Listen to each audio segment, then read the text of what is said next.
나도 국민연금 오래 부었는데 대체 얼마나 받을 수 있을까? 요즘 50대, 60대 분들이 모이면 빠지지 않는 얘기가 바로 이겁니다. 한 달에 몇십만 원 나오는 국민연금만으로 어떻게 노후를 살 수 있을까? 누군가는 200만 원 넘게 받는다던데 과연 나는 어디쯤일까? 이게 단순한 궁금증이 아니라 노후 생존이 달린 문제라서 더 심각하죠. 실제로 상위 1% 국민연금 수급자는 매달 200만 원 넘게 받는다는 뉴스가 나오면 부럽기도 하지만 동시에 이런 생각이 듭니다. 나는 30년 넘게 일했는데 나중에 겨우 7,080만 원이면 살아갈 수 있을까? 국민연금이 국민 모두의 노후를 지켜준다는 말과 달리 실제 수령액은 천차만별입니다. 그렇다면 과연 상위 1%는 어떻게 연금을 그렇게 많이 받을 수 있었을까요? 그리고 우리도 그런 수준까지는 아니더라도 지금부터 준비하면 받을 수 있는 만큼은 받게 할 수 있는 방법이 있을까요? 지금부터 그 궁금증을 풀어보겠습니다. 상위 1%의 국민연금 수령액, 현실은 이렇다. 국민연금공단 자료에 따르면 2024년 기준 상위 1% 수급자들은 월 평균 약 250만 원 가까이 받고 있습니다. 이건 일반적인 수령액과 비교했을 때 정말 높은 편이에요. 참고로 전체 수급자 평균은 62만 원 정도입니다. 상위 1% 수급자의 특징을 보면 대략 이렇습니다. 가입 기간이 30년 이상. 월 평균 소득이 높았음, 소득 상위 1020%. 보험료를 성실하게 납입함. 중간에 연금 공백이 거의 없음. 즉, 평생 꾸준히 고소득으로 국민연금을 꼬박꼬박 납부해온 분들이라는 거죠. 그런데 이게 우리 모두에게 가능한 일이었을까요? 현실적으로 쉽지 않았습니다. 그렇다고 포기하긴 이릅니다. 아래 세 가지 사례를 통해 지금부터라도 어떻게 준비하면 현실적인 최대치를 받을 수 있을지 함께 이야기해 볼게요. 사례 1. 55세 자영업자 김씨, 소득 신고를 꼼꼼히 했더니 달라졌어요. 김씨는 작은 동네 카페를 운영하면서 20년 가까이 국민연금을 내긴 했는데 처음엔 소득을 적게 신고했어요. 주변에서 어차피 국민연금 많이 못 받아라며 대충 하라고 해서 그랬죠. 그런데 50대가 넘어가면서 다시 계산해보니 매달 겨우 4,050만 원 정도밖에 못 받는다는 거예요. 깜짝 놀란 김 씨는 남은 기간 동안 최대한 소득을 투명하게 신고하고 임의 계속 가입도 검토하면서 다시 계획을 세웠습니다. 그 결과 60세가 된 지금은 예상 수령액이 95만 원까지 올라갔어요. 많다고 할 순 없어도 처음보다 거의 2배는 된 거죠. 이 사례는 늦게라도 바로 잡으면 결과가 달라질 수 있다는 걸 보여줍니다. 사례 2. 대기업 퇴직 후 5년 더 직장 생활한 박 부장의 선택. 박 부장은 55세에 퇴직하면서도 곧바로 국민연금 임에 계속 가입을 할까 고민했지만 더 확실한 수를 택했어요. 작은 회사에 재취업해서 월 250만 원 수준의 급여라도 받으면서 국민연금을 5년 더 납부하기로 한 겁니다. 그 5년이 결과적으로는 굉장히 컸어요. 국민연금 납부 기간이 32년으로 늘어나면서 퇴직 당시 예상 수령액보다 무려 35% 이상 상승했어요. 그는 말합니다. 돈을 벌기 위해 일한 게 아니라 연금 수령액을 올리기 위해 5년을 산 거죠. 이게 노후를 위한 가장 현실적인 투자였다는 겁니다. 사례 3. 전업주부 E씨, 뒤늦게 시작한 연금 전략으로 85만 원 수령 중. 남편의 수입에만 의존해 살던 E씨는 국민연금 가입이 거의 안 돼 있던 상태였습니다. 그런데 50대 중반부터 불안한 마음에 직접 알아보기 시작했고 임의가입 제도를 통해 국민연금을 스스로 내기 시작했어요. 매달 10만 원 정도 부담하며 10년 넘게 꾸준히 납부했고 결과적으로 현재 매달 85만 원의 연금을 받고 있습니다. 처음에는 지금 와서 무슨 연금이냐라는 말도 들었지만 연금 수령 시작 후엔 주변 전업주부 친구들이 부러워할 정도로 결과가 달라졌죠. 이 사례는 수입이 적어도 꾸준히 제도적으로 챙기면 소득 없는 사람도 노후 안정이 가능하다는 걸 보여줍니다. 지금부터 할 수 있는 연금 전략, 이렇게 하세요. 국민연금 예상 수령액 확인하기 공단 앱이나 홈페이지에서 가능. 예상 수령액을 정확히 알아야 전략이 보입니다. 임의가입, 임의계속가입 제도 적극 활용하기. 소득이 없거나 중단되더라도 연금 납입은 계속 이어갈 수 있습니다. 소득 투명 신고, 보험료 상향 검토. 보험료를 조금 더 내더라도 연금 수령액은 장기적으로 훨씬 더 큽니다. 재취업을 통한 납입 기간 확장. 단 23년만 더 납입해도 수령액이 수십만 원 차이 날 수 있습니다. 마무리하며 국민연금 결국 얼마나 오래, 얼마나 성실하게, 얼마나 많이 내느냐가 관건입니다. 하지만 중요한 건 지금부터라도 늦지 않았다는 것입니다. 나는 상위 1%는 못 되겠지라고 생각하시겠지만 그 수준까지는 아니더라도 100만 원 이상 수령하는 사람은 점점 늘고 있습니다. 현실적으로 가장 안정적인 노후 준비 수단 중 하나인 국민연금. 받을 수 있는 만큼은 제대로 받을 준비, 지금부터 시작해보면 어떨까요?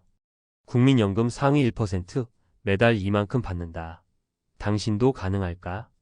국민연금은 한국에서 가장 대표적인 공적연금제도로 국민 대부분이 퇴직 이후 의지하게 될 중요한 노후 소득원입니다. 그러나 많은 분들이 국민연금 수령액에 대해 정확히 알지 못하거나 30년 넘게 부었는데 생각보다 너무 적은 금액이라는 실망을 토로하곤 합니다. 특히 최근에는 국민연금 상위 1% 수급자들이 매달 200만 원 이상을 받는다는 소식에 관심이 집중되고 있습니다. 그렇다면 이런 고수령자는 어떤 과정을 거쳐 이런 금액을 받게 되었을까요? 그리고 우리도 현실적으로 이 수준까지는 아니더라도 받을 수 있는 만큼 최대로 받는 전략을 세울 수 있을까요? 이번 칼럼에서는 상위 수급자의 조건을 짚고 현실적인 사례를 통해 국민연금을 공격적으로 준비하는 방법을 정리해 보겠습니다. 국민연금 상위 1%의 수령액 구조.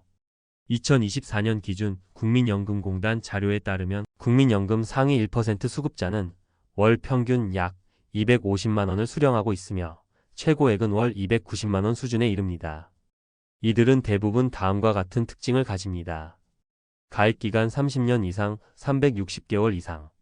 보험료를 꾸준히 높은 수준으로 납부. 소득 수준이 일정 기간 동안 고정되거나 상승세 유지. 중간에 납입 공백이 없음. 이미 계속 가입 제도 등을 활용해 연금 보험료를 끝까지 납부. 결론적으로 상위 수급자는 단순히 고소득자라기보다 장기 납입 고정된 소득 신고, 공백 없는 가입이라는 3박자 전략을 충실히 이행한 경우입니다. 현실적인 국민연금 전략이 필요한 이유. 대한민국의 2024년 평균 연금 수령액은 62만 원 수준, 전체 수급자의 절반 이상은 50만 원 미만을 받고 있습니다. 이 정도 금액으로는 은퇴 후 의료비, 주거비, 생활비를 감당하기 어렵습니다. 따라서 지금부터라도 적극적으로 연금 전략을 세워야 하며 특히 5060대라면 다음 세 가지 사례에서 실질적인 인사이트를 얻을 수 있습니다. 사례 1. 자영업자 김씨 소득신고 하나로 연금 2배 증가. 경기도에서 카페를 운영하던 김씨는 20년 넘게 국민연금을 납입했지만 초기에는 낮은 소득으로 신고의 실제 예상 연금이 40만 원에 불과했습니다. 50대 중반 이후 소득을 정상적으로 신고하고 보험료를 상향 조정하면서 연금 수령액이 90만 원 이상으로 올라갔습니다. 핵심 교훈.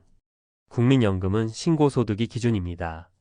소득을 낮게 신고하거나 추정치로 납입하면 수령액도 크게 줄어듭니다. 자영업자라면 특히 소득신고 정직성이 중요합니다. 사례 2. 직장 퇴직 후 재취업한 박씨 5년 추가 납입으로 35% 상승.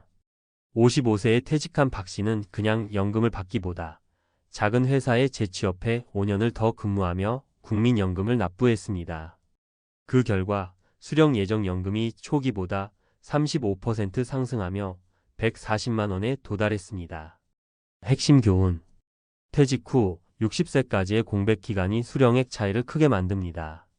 가능하다면 단기간이라도 재취업이나 이미 계속 가입으로 납입을 연장하는 것이 현명합니다. 사례 3.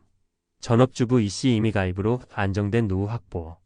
가정주부였던 이씨는 50대 중반에 국민연금 임의 가입을 통해 매달 자비로 보험료를 납부했습니다. 10년 이상 꾸준히 납입한 결과 수령연금은 약 85만 원 수준에 도달했습니다. 별다른 수입이 없었음에도 불구하고 연금 수입이 생기면서 자존감과 노후 안정성을 동시에 확보했습니다. 핵심 교훈. 전업주부, 프리랜서, 경력 단절 여성도 임의 가입 제도를 활용하면 국민연금 수령권을 획득할 수 있습니다. 장기적인 관점에서 연금은 가장 안전한 평생 월급이 됩니다. 전문가가 권하는 국민연금 수령액 향상 전략. 국민연금 예상 수령액 사전 확인. 국민연금공단 홈페이지 또는 앱 내 연금 알아보기에서 조회 가능. 임의 가입, 임의 계속 가입 제도 활용. 가입 자격이 안 되는 시점 퇴직 등에서도 가입 연장이 가능. 소득신고 정직하게, 보험료 상향 가능하면 적극적으로 조정. 특히 자영업자 프리랜서는 매년 보험료 기준을 체크하고 조정 필요. 가입기간 연장 전략, 수립 재취업 5추납 등. 국민연금은 가입기간이 20년을 넘는 시점부터 수령액 증가가 가팔라집니다. 노령연금 수령 시점 늦추기. 수령 시작을 최대 5년 늦출 경우 최대 36%까지 연금 수령액 증가 가능. 마무리하며 국민연금은 단순한 복지 제도가 아닙니다. 전략적으로 설계 가능한 노후 자산입니다. 상위 1%의 수령액이 특별한 사람들만의 전유물은 아닙니다. 철저한 준비, 소득신고의 정직함, 그리고 가입기간의 확장이 누구에게나 열려있는 기회입니다. 지금부터라도 연금 설계를 능동적으로 바꾸는 것이 은퇴 후 매달 안정적인 수입을 확보하는 가장 현실적인 방법입니다. 막연히 국민연금으로는 부족하다고 말하기 전에 우리는 과연 받을 수 있는 만큼의 준비를 했는가? 이 질문에서 출발해 보시길 바랍니다. 은퇴 후 행복한 삶을 꿈꾸며 달려왔지만 현실은 전혀 달랐다. 이 한마디는 한 대기업 임원이 퇴직 후에 한 첫 번째 고백이었다. 그는 30년 넘게 한 회사에서 헌신하며 성실히 일해왔고 남부럽지 않은 연봉과 자리를 누렸던 사람이었다. 그러나 퇴직 후 몇 달 만에 그는 경제적 불안, 정체성 상실, 그리고 가족 간 갈등으로 힘든 시간을 보내고 있었다. 우리는 이런 이야기가 드라마 속 이야기가 아닌 주변에서 흔히 들을 수 있는 현실임을 깨닫게 된다. 사람들은 은퇴를 두 번째 인생이라 부르지만 준비 없이 맞이한 은퇴는 오히려 첫 번째 위기가 될 수 있다. 대기업 임원조차 이러한 상황을 겪는다면 우리는 무엇을 배워야 할까? 은퇴 후의 삶을 안정적이고 의미 있게 살기 위해 무엇을 준비해야 할까? 이제 우리는 이 질문에 대해 깊이 생각해 볼 때이다. 은퇴 후 삶의 비참한 현실과 우리가 배울 점들. 1. 경제적 불안, 대기업 임원의 허탈감. 첫 번째 사례는 실제로 퇴직금을 10억 원 이상 받았던 한 임원의 이야기다. 그는 평생 직장에서 성공한 커리어를 쌓으며 남부럽지 않은 삶을 살았다. 하지만 은퇴 후 몇 년이 지나자 그의 자산은 절반 이하로 줄어들었고 노후 자금을 늘리기 위해 투자한 부동산도 가치가 하락하면서 경제적으로 불안정해졌다. 그가 가장 후회했던 점은 은퇴 후 지속 가능한 수입원을 미리 마련하지 못한 것이었다. 그는 말한다. 나는 퇴직금만으로 충분히 살 수 있을 거라 생각했어요. 하지만 예상치 못한 의료비, 자녀 지원, 그리고 내 욕심에서 나온 투자 실패가 한꺼번에 닥치니 정말 무너졌습니다. 이 사례는 단순히 자산을 모으는 것만이 답이 아니라 안정적인 수익 구조와 소비 관리가 얼마나 중요한지를 보여준다. 2. 정체성 상실, 퇴직 후 나는 누구인가? 두 번째 사례는 퇴직 후 자신의 존재의 이유를 찾지 못했던 한 임원의 경험이다. 그는 회사에서 높은 자리를 유지하며 많은 사람에게 존경받았다. 그러나 은퇴 후 명함이 사라지고 그의 주변은 조용해졌다. 사람들과의 관계도 점차 끊어지며 그는 깊은 우울증에 빠졌다. 회사에서의 자리는 내 인생의 전부였어요. 그런데 그 자리가 사라지니 내가 누구인지도 모르겠더라고요. 매일 아침 이유 없이 눈물이 나고 하루가 너무 길었어요. 정체성의 위기는 은퇴 후 많은 사람들이 겪는 공통된 문제다. 이를 극복하기 위해 그는 은퇴 전부터 새로운 취미를 개발하고 지역사회 활동에 참여하는 등 삶의 의미를 찾아야 했다는 것을 깨달았다. 3. 가족 간 갈등, 은퇴가 불러온 가정의 위기. 세 번째 사례는 가족과의 관계에서 어려움을 겪은 또 다른 임원의 이야기다. 그는 평생 가족에게 헌신하며 돈을 벌어왔고 은퇴 후에도 가족이 그를 이해해 줄 것이라 생각했다. 하지만 집에서 보내는 시간이 길어지면서 배우자와의 갈등이 빈번해졌고 자녀와의 소통도 단절되었다. 저는 그저 집에서 쉴 권리를 누리고 싶었는데 가족은 제가 집안일을 돕거나 새로운 책임을 맡기를 기대했어요. 서로의 기대가 어긋나면서 싸움이 잦아졌습니다. 이 사례는 은퇴 후 가족과의 관계를 어떻게 설정해야 하는지를 고민하게 만든다. 퇴직 후 시간을 어떻게 사용할지에 대해 가족과 충분히 대화하고 서로의 기대를 조정하는 과정이 필요하다. 은퇴 준비를 위한 3가지 핵심 조언. 지속 가능한 수입원을 마련하라. 은퇴 후에도 소득을 창출할 수 있는 방안을 고민해야 한다. 이는 작은 사업, 투자 또는 파트타임 일을 통해 가능하다. 무엇보다 무리한 투자보다는 안정적이고 예측 가능한 수익원을 우선적으로 고려해야 한다. 정체성을 잃지 않도록 미리 대비하라. 퇴직 후에도 삶의 의미를 찾을 수 있도록 새로운 목표나 취미를 개발해야 한다. 독서, 운동, 자원봉사활동 등이 당신의 일상을 채워줄 것이다. 가족과의 관계를 재설정하라. 가족과 충분히 대화하며 서로의 역할과 기대를 조정하라. 은퇴 후에도 가정 내에서의 소통과 협력이 중요하다. 마무리. 은퇴 후의 인생은 선택이다. 은퇴 후의 삶이 비참한 현실이 될지 아니면 새로운 기회가 될지는 전적으로 우리의 준비와 선택에 달려 있다. 누구나 경제적 불안, 정체성 상실, 가족 간 갈등을 겪을 수 있지만 이를 극복하는 방법은 반드시 있다. 위의 사례들이 우리에게 교훈을 준다면 우리는 지금 이 순간부터라도 준비를 시작해야 하지 않을까? 미래는 준비된 자의 것이다. 이제 은퇴라는 2번째 인생을 주도적으로 만들어가는 당신이 되기를 바란다. 은퇴 후 삶, 준비된 사람과 그렇지 않은 사람의 극명한 차이. 대기업 임원의 은퇴 후 고백은 많은 것을 생각하게 합니다. 그가 겪은 경제적 불안, 정체성 상실, 가족 간 갈등은 은퇴 후 누구나 직면할 수 있는 문제입니다. 하지만 이 이야기를 마냥 남의 일처럼 듣기만 해서는 안 됩니다. 전문가의 입장에서 은퇴 후의 인생이 비참한 현실로 떨어지는 이유와 이를 예방하는 구체적인 방법들을 구어체로 풀어보겠습니다. 경제적 안정이 열쇠다. 돈 없으면 무너지기 쉬워요. 은퇴 후 가장 큰 문제는 당연히 돈입니다. 퇴직금만 믿고 살다 보면 몇 년 안에 자산이 바닥을 드러내는 경우가 허다합니다. 한 임원의 사례에서 보듯이 은퇴 후에 새는 돈은 생각보다 많습니다. 의료비, 자녀 지원, 심지어 예상치 못한 생활비까지 합치면 퇴직금은 금세 줄어듭니다. 돈이 없으면 은퇴 후의 불안감이 훨씬 커져요. 살면서 돈 걱정을 해본 적 없던 사람들이 은퇴 후 무너지는 경우를 많이 봤습니다. 경제적 안정을 위해 가장 중요한 것은 지속 가능한 수입원을 마련하는 것입니다. 여기서 지속 가능이라는 말이 중요합니다. 예를 들어 월세 수익, 금융상품의 이자, 혹은 파트타임 일자리가 될 수 있습니다. 경제적 스트레스를 줄이는 방법은 한 가지가 아니라 여러 가지를 동시에 고려해야 합니다. 정체성 상실, 회사 밖에서의 나를 미리 만들어야 해요. 대부분의 사람들이 놓치는 부분이 바로 정체성입니다. 직장에서 역할과 자리를 잃고 나면 내가 누구인지에 대한 혼란이 옵니다. 그 혼란이 우울증이나 무기력으로 이어지는 경우도 많습니다. 한 은퇴자의 말을 들어보세요.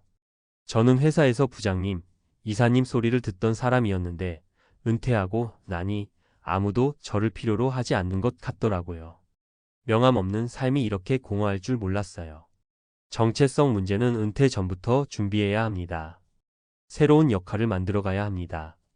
예를 들어 취미활동, 지역사회 봉사, 혹은 작은 프로젝트에 참여하는 것이 방법이 될 수 있습니다. 직장에서 얻었던 존재감을 다른 곳에서 찾아야 합니다. 은퇴 후에는 역할 전환이라는 과정이 필수적입니다. 가족과의 갈등, 소통이 답입니다. 많은 은퇴자가 은퇴 후 가장 힘들다고 느끼는 것이 가족 간의 갈등입니다. 특히 배우자와의 충돌은 예상치 못한 스트레스를 유발합니다. 은퇴 후 갑자기 집에 있는 시간이 늘어나면서 배우자와 자주 부딪히는 경우가 많습니다. 한 사례를 소개할게요. 은퇴 후엔 그냥 편히 쉬려고 했어요. 그런데 아내는 제가 집안일을 돕고 손주를 돌보고 온갖 책임을 다하길 원하더라고요. 서로의 기대가 너무 달랐어요. 이 문제의 해법은 은퇴 전에 충분한 대화를 나누는 것입니다. 서로의 기대치를 명확히 하고 은퇴 후의 역할 분담에 대해 미리 합의하는 것이 중요합니다. 가족과의 관계는 은퇴 후 삶의 큰 부분을 차지하기 때문에 소통과 조율 없이는 행복한 은퇴 생활을 꿈꾸기 어렵습니다. 은퇴 후 삶을 준비하는 3단계 전략. 경제적 준비는 미리미리. 은퇴 후에는 새로운 소득 창출 방안을 마련해야 합니다. 여기에는 안정적인 월세 수입, 투자 수익 또는 적은 비용으로 가능한 파트타임 일자리가 포함될 수 있습니다. 무엇보다 자신의 라이프 스타일에 맞는 현실적인 예산을 세우는 것이 중요합니다. 새로운 역할 만들기. 은퇴 후에도 의미 있는 활동을 이어갈 수 있도록 취미를 개발하거나 지역사회 활동에 참여하세요. 예를 들어 독서 클럽, 등산 모임 혹은 소규모 강연 활동 등이 있습니다.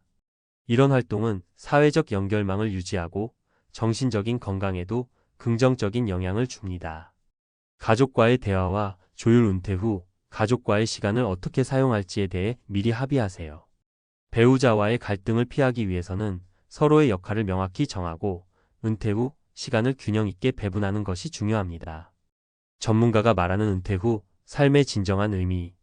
많은 은퇴자가 인생의 가장 힘든 시기를 겪는 이유는 단 하나입니다. 준비 부족. 아무리 성공적인 직장 생활을 했더라도 은퇴 후에 대해 준비하지 않았다면 비참한 현실이 닥칠 가능성이 높습니다. 은퇴 후 삶은 새로운 시작입니다. 경제적 준비, 정체성 확립, 가족 간의 소통이라는 세 가지 축을 제대로 세우지 않으면 이 새로운 시작은 힘겨운 과정이 될 수밖에 없습니다. 결국 은퇴 후 삶의 질은 준비된 만큼 좌우됩니다.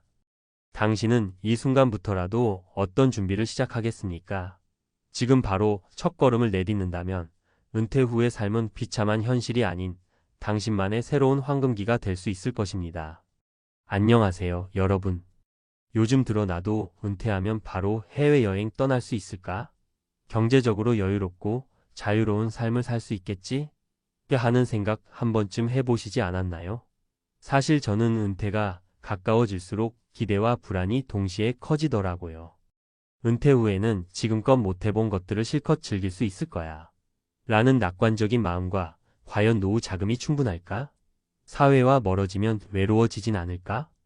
같은 현실적인 걱정이 뒤섞인 거죠.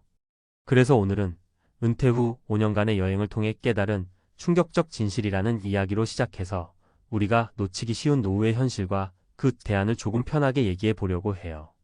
실제로 은퇴 후 꽤 많은 분들이 자유를 만끽할 수 있겠다며 여행길에 오르거나 새로운 취미 활동을 시작했다가 막상 12년만 지나도 생각지도 못했던 외로움과 무기력함에 부딪히는 경우가 많거든요. 오늘은 사례 3가지를 소개해 드리려고 해요. 세 분 모두 은퇴 후에 어느 정도 자금을 준비하고 편안한 여행 또는 인생 이모작을 꿈꿨던 분들인데요. 이분들이 겪은 이야기를 통해 우리가 놓치고 있는 노후의 진실 그리고 그에 대한 해법까지 함께 이야기해 봅시다. 1. 첫 번째 사례, 김영수 씨의 충분한 돈이 있어도 채워지지 않는 공허함. 김영수 가명 씨는 30년 가까이 직장 생활을 하면서 꾸준히 노후 자금을 모았어요. 회사에서도 인정받고 정년퇴직할 때 퇴직금도 꽤 받았죠. 본인도 이 정도면 은퇴 후 10년간 먹고 사는 건 문제 없겠다 싶어 퇴직하자마자 해외여행을 다니기 시작했습니다. 유럽부터 시작해서 동남아, 심지어 남미까지 섭렵했을 정도로 여행에 푹 빠진 거예요. 그런데 2년 정도 지나고 나서 영수 씨가 느낀 감정은 놀랍게도 공허함이었습니다. 처음에는 이 아름다운 곳들을 두 눈으로 직접 볼 수 있다니 내가 진짜 자유를 얻었구나 하고 가슴이 뛰었는데 어느 순간부터는 매일 구경하고 사진 찍는 게 하나의 일상이 되어버렸대요. 정해진 루트대로 관광지를 돌고 그저 습관처럼 셔터를 누르는 자신을 보며 내가 정말 이걸 원했던 걸까? 라는 의문이 들기 시작한 거죠. 영수 씨 말로는 회사 다닐 땐 일에 치여 여행이 간절했는데 막상 여행만 해보니 그걸로는 내 삶의 의미가 다 채워지지 않더라라는 겁니다. 결국 영수 씨는 새로운 도전이 필요하다고 결론 내렸어요. 더 늦기 전에 자신만의 소소한 비즈니스를 해보자는 생각이 들었다고 하더군요. 막상 준비해둔 자금도 있겠다. 조금 망해도 큰 타격은 없을 것 같으니 오히려 마음이 편했다고 해요. 그러다 우연히 지역 카페 창업 설명회를 갔다가 근처에 예쁜 카페 만들고 현지인들과 교류하면 재미있겠다 싶어 직접 작은 커피숍을 오픈했습니다. 처음엔 아마추어스럽게 시작했지만 거기서 만난 사람들과 소통하고 매장 운영에 작은 일에도 신경 쓰다 보니 점점 삶이 활기를 띠기 시작했다고 해요. 영수 씨의 얘기를 들어보면 결국 은퇴 후에 가장 큰 적은 아무것도 하지 않음에서 오는 의미 상실인 것 같아요. 한가롭고 느긋한 시간이 좋기도 하지만 끝이 없는 휴식이라는 게 내 인생의 의미를 완전히 충족시켜주진 않는다는 거죠. 영수 씨는 현재도 가게를 직접 운영하면서 여유가 되면 짬짬이 여행을 다니고 있답니다. 정리해보면 은퇴 자금이 충분해도 삶의 공허함은 찾아온다.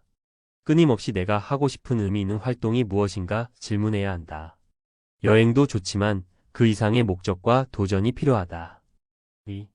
두 번째 사례 박혜진 씨의 인간관계에 단절이 주는 외로움. 박혜진 가명 씨는 비교적 젊은 나이에 퇴직했어요. 그래서 체력도 좋고 당연히 노후에는 해외에서 지내보자 라는 로망이 컸습니다. 남편과 함께 동남아 휴양지의 작은 콘도를 장기 임대해서 지내면서 한국에 있을 때보다 생활비를 확 줄일 수 있었거든요. 처음엔 와 여유롭다.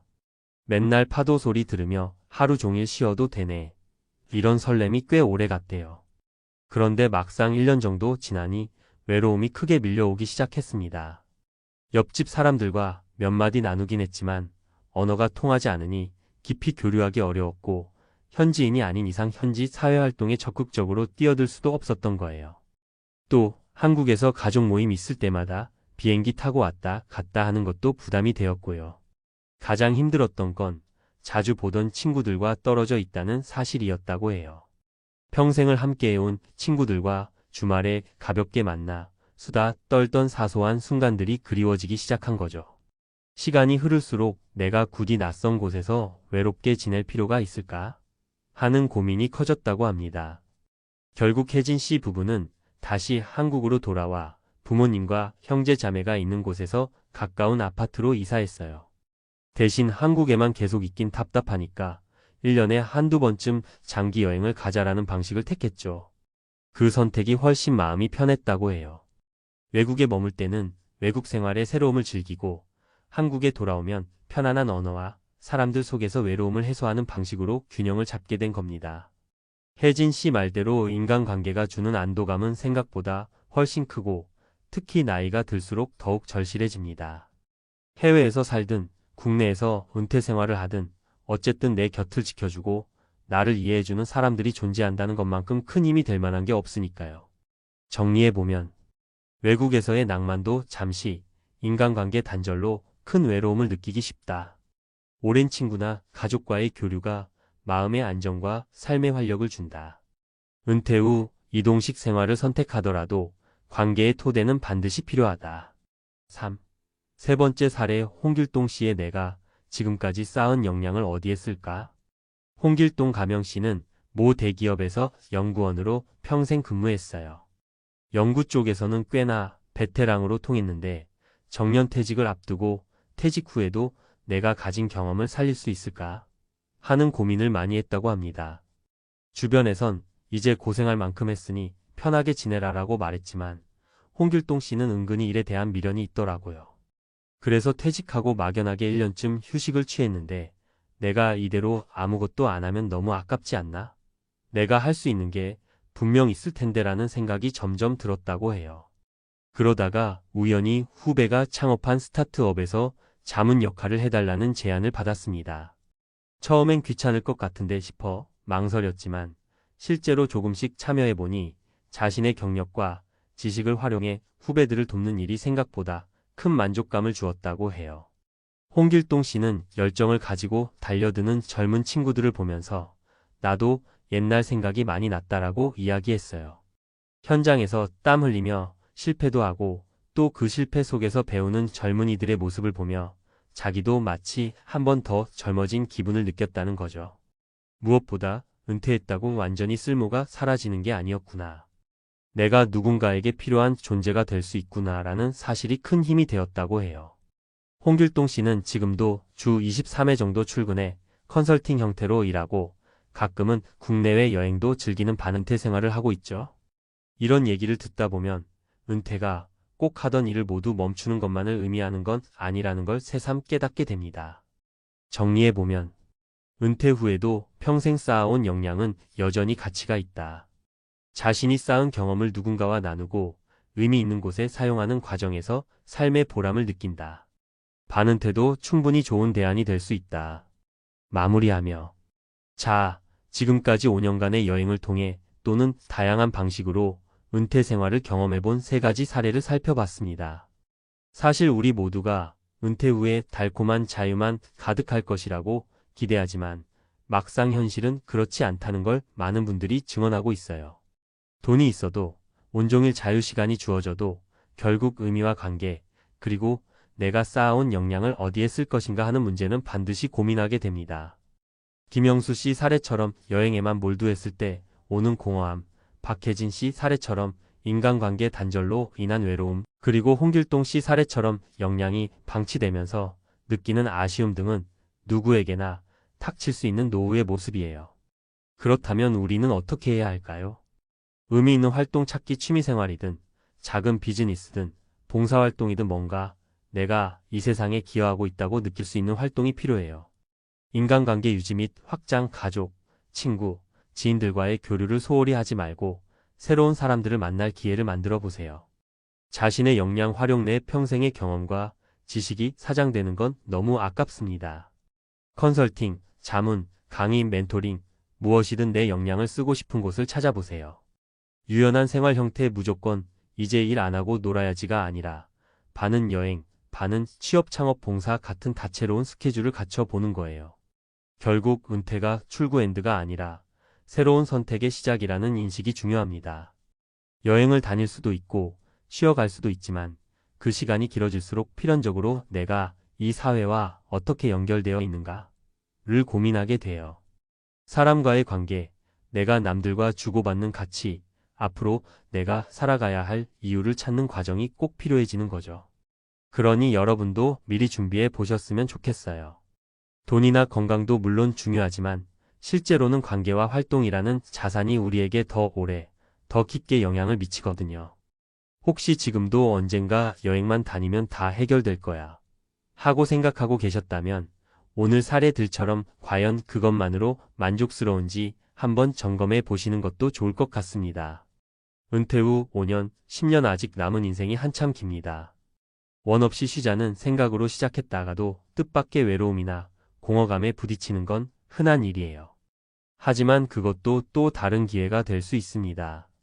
내게 맞는 도전을 하나씩 만들어 나가고 사람들과의 관계에 정성을 쏟고 내가 하는 일을 통해 작은 보람이라도 느끼다 보면 인생 이막이 정말 새롭고 풍성하게 펼쳐질 수 있어요. 오늘 이야기가 조금이라도 도움이 되셨길 바라며 우리 모두가 은퇴는 끝이 아니라 새로운 시작이라는 마음으로 멋진 노후를 만들어 갔으면 좋겠습니다. 감사합니다. 억대 연봉 받던 60세 공기업 임원, 퇴직 후 이렇게 살고 있습니다. 회장님 오셨습니다. 정년퇴직 직전 공기업 임원으로 있던 김성호 가명씨는 어디를 가든 존칭과 대우를 받았습니다. 억대 연봉은 물론 전용 차량, 비서 지원, 그리고 공기업 간부라는 명함이 주는 사회적 지위까지. 회사 안에서는 중요한 의사 결정을 내리는 자리였고 외부에서도 저분은 성공한 삶을 살았다는 시선을 받았죠. 하지만 퇴직식이 끝나고 현관문을 나서는 순간 그의 삶은 완전히 달라졌습니다. 전화는 점점 줄었고 하루하루의 일정은 비어갔습니다. 무엇보다도 수십 년 동안 익숙했던 나를 필요로 하는 자리가 사라지니 마음이 공허해졌습니다. 사람들은 흔히 말합니다. 억대 연봉 받고 퇴직금까지 챙겼으면 인생 걱정 끝난 거 아니냐. 그런데 현실은 그렇지 않습니다. 오히려 상위 직급에서 일했던 분들이 은퇴 후 더 큰 공허감과 위기를 맞이하는 경우가 많습니다. 직장에서 받던 대우와 실제 은퇴 후 삶의 간극이 너무 크기 때문이죠. 퇴직 후의 첫 번째 충격도는 줄고 시간은 늘어났다. 김성호 씨의 사례처럼 공기업 임원으로 은퇴한 사람들은 퇴직 후에도 경제적 안도감을 기대합니다. 그러나 생각보다 빠르게 돈의 흐름이 바뀝니다. 매달 꼬박꼬박 들어오던 억대 연봉은 사라지고 국민연금과 퇴직연금 그리고 약간의 투자 수익 정도가 전부입니다. 퇴직 직후에는 퇴직금이 통장에 들어오니 여유가 느껴지지만 생활 수준을 직장 시절 그대로 유지하면 그 돈은 순식간에 줄어듭니다. 은퇴자들에게서 자주 듣는 말이 있습니다. 돈은 줄었는데 시간이 너무 많아졌습니다. 시간은 남아도는데 그 시간을 어디에 써야 할지 모르는 게 가장 큰 문제죠. 결국 사람에 따라 이 시간을 어떻게 채우느냐가 은퇴 후 삶의 질을 결정합니다. 사례 1 62세 퇴직 후 3년 만에 투자로 퇴직금을 잃은 박전무. 박전무 가명는 공기업 재무임원으로 일하다 60세에 퇴직했습니다. 재무 전문가답게 퇴직금을 굴리면 더 크게 불릴 수 있다고 자신했죠. 그래서 퇴직 후 바로 부동산 개발 투자, 해외 펀드, 그리고 지인 추천 종목에 큰 돈을 넣었습니다. 하지만 시장 상황은 생각처럼 흘러가지 않았고 3년 만에 퇴직금의 절반 이상을 잃었습니다. 문제는 돈의 손실보다도 자존감이었습니다. 회사에서는 수백억 원 단위 예산을 관리하던 자신이 개인 재무에서는 이렇게 무너졌다는 사실이 충격적이었던 거죠. 결국 그는 은퇴자 모임에 나가서야 비슷한 경험을 한 사람들이 많다는 걸 알게 되었고 투자도 일처럼 체계적이지 않으면 위험하다는 늦은 깨달음을 얻었습니다. 사례 2 59세 은퇴 후 65세에 다시 일자리를 찾은 정상무. 정상무 가명는 공기업에서 홍보 업무를 맡았던 임원이었습니다. 사람 만나는 걸 좋아하고 대외적인 활동이 활발했기에 퇴직 후에도 나는 심심하지 않을 거야 라고 생각했습니다. 하지만 막상 퇴직하고 나니 연락이 뚝 끊기더군요. 평생 알고 지냈던 관계가 사실은 지기가 만들어준 관계였다는 걸 뼈저리게 느꼈습니다. 6년 동안 집에서 보내는 시간이 길어지자 우울감이 심해졌고 결국 아내의 권유로 시니어 일자리 지원센터에 등록했습니다. 지금은 대학 강의와 지방자치단체 자문위원으로 활동하며 매달 200만 원 정도를 법니다. 그는 돈이 중요한 게 아니라 다시 사회와 연결된 게 좋다고 말합니다. 사례 3 61세 은퇴 후 봉사활동으로 삶의 의미를 찾은 이 부장. 반대로 긍정적인 사례도 있습니다. 이 부장 가명은 퇴직 전에 이미 봉사단체에 가입해 주말마다 활동하던 분이었습니다. 정년 퇴직 후 그는 곧바로 봉사활동을 일상화했고 지금은 무료 급식소와 청소년 멘토링 활동을 이어가고 있습니다. 매달 들어오는 국민연금 180만 원과 아내의 소득으로 생활이 충분히 가능했기에 가능한 선택이었죠. 그는 이렇게 말합니다. 회사에서의 직위는 끝났지만 여전히 내가 필요한 자리가 있다는 게 행복합니다. 전문가 인사이트 은퇴 후 삶을 잘 사는 법. 소득 구조를 현실화하라. 퇴직 직후 생활비 규모를 직장 시절 그대로 가져가면 위험합니다. 은퇴 후에는 소득이 줄어드는 게 당연하니 지출을 먼저 줄이고 새로운 소득원을 천천히 만들어야 합니다. 예를 들어 퇴직금의 30%는 비상자금으로 현금성 자산으로 두고 나머지는 안정적인 연금형 상품으로 분산하는 방식이 안전합니다. 관계는 직위가 아니라 사람으로 맺어야 한다. 퇴직 후 가장 많이 겪는 고립감은 인간관계의 단절에서 옵니다. 직장에서의 인맥은 대체로 직위가 사라지면 사라지는 경우가 많습니다. 은퇴 전에 미리 취미 모임, 동호회, 지역 사회활동에 참여해 직위 없는 관계를 만들어두는 게 중요합니다. 잃은 돈을 떠나 의미를 찾아라. 은퇴 후 다시 일자리를 찾는 건 돈 때문이기도 하지만 사실은 내가 여전히 사회에 쓰이고 있다는 의미를 느끼기 위해서입니다. 봉사, 파트타임, 자문활동 등은 금전적 보상은 적을 수 있지만 심리적 만족감은 큽니다. 건강관리가 곧 자산관리다. 돈이 아무리 있어도 건강을 잃으면 소용이 없습니다. 특히 은퇴 직후 이제 편히 쉬자라는 생각으로 생활 리듬을 무너뜨리면 오히려 질병 위험이 높아집니다. 하루 일정에 규칙적인 운동, 식사, 수면을 포함하는 게 필수입니다. 마무리 퇴직 후 이렇게 삽니다는 결국 스스로 만드는 것. 억대 연봉을 받던 공기업 임원도 퇴직 후에는 평범한 개인이 됩니다. 결국 은퇴 후 삶은 돈에 많고 적음이 아니라 어떻게 시간을 채우고 관계를 맺으며 의미를 찾느냐에 달려 있습니다. 어떤 이는 퇴직금으로 무모한 투자를 하다 무너지고 어떤 이는 봉사활동으로 새로운 인생을 시작합니다. 같은 출발점이지만 결과는 완전히 다르죠. 퇴직은 끝이 아니라 전환점입니다. 문제는 내가 앞으로 어떤 삶을 선택하느냐에 달려 있습니다. 은퇴를 앞두고 있다면 지금부터라도 돈, 관계, 의미, 건강이라는 네 가지를 차근차근 준비해 보세요. 그래야 언젠가 당신이 퇴직을 맞이했을 때 당당하게 말할 수 있을 겁니다. 네, 저는 은퇴 후 이렇게 살고 있습니다. 퇴직금과 연금 어떻게 나눠야 안전할까? 많은 퇴직자들이 퇴직금 통장에 거액이 찍히는 순간 안도감을 느끼면서 동시에 어디에 써야 할지 고민에 빠집니다. 그런데 이때 가장 흔한 실수가 한 번에 큰 돈을 굴려보겠다는 생각이에요. 퇴직 직후에는 사실 안정성이 최우선입니다. 전문가들이 권하는 기본 공식은 334 법칙입니다. 30%는 비상자금으로 두기 갑자기 아프거나 가족에게 돈이 필요할 때 바로 꺼내 쓸 수 있어야 합니다. 보통 생활비의 23년치 정도를 현금성 자산예금 CMA로 확보하는 게 안전합니다. 30%는 안정적인 연금형 상품으로 배분하기 국민연금 외에 개인연금, 즉시연금 같은 상품으로 월 수입을 보완합니다. 예를 들어 퇴직금 2억 중 6천만 원을 즉시연금에 넣으면 매달 약 25만 30만 원 정도의 현금 흐름이 생깁니다. 40%는 장기 투자, 주식 채권 부동산, 펀드 등으로 분산 투자하되 원금 보존을 최우선으로 두어야 합니다. 은퇴자는 재기할 기회가 적기 때문에 무리한 고위험 투자는 피하는 게 맞습니다. 2. 은퇴 후 생활비 얼마가 필요할까? 많은 사람들이 국민연금만 받으면 되지 않을까? 라고 생각하지만 현실은 다릅니다. 현재 60세 전후 은퇴자가 받는 국민연금 평균 수령액은 월 80만 100만 원 수준입니다. 부부 합산해도 160만 200만 원 정도죠. 그런데 은퇴 부부의 최소 생활비 주거비 제외 기준은 월 250만 300만 원 정도로 조사됩니다. 외식이나 여행을 조금이라도 포함하면 350만 원 이상이 필요합니다. 즉, 국민연금만으로는 턱없이 부족하고 최소한 추가 소득원이나 연금 보완책이 있어야만 안정적인 생활이 가능합니다. 실제로 제가 상담했던 한 63세 은퇴자는 매달 국민연금 95만 원, 퇴직연금 60만 원, 즉시연금 40만 원을 받아 총 195만 원의 고정 수입을 갖고 있습니다.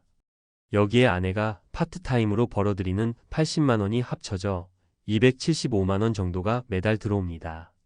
이 경우 최소 생활비를 맞추는 수준은 가능하지만 의료비나 부모님 부양, 손주 돌봄 등 변수가 생기면 빠듯해집니다.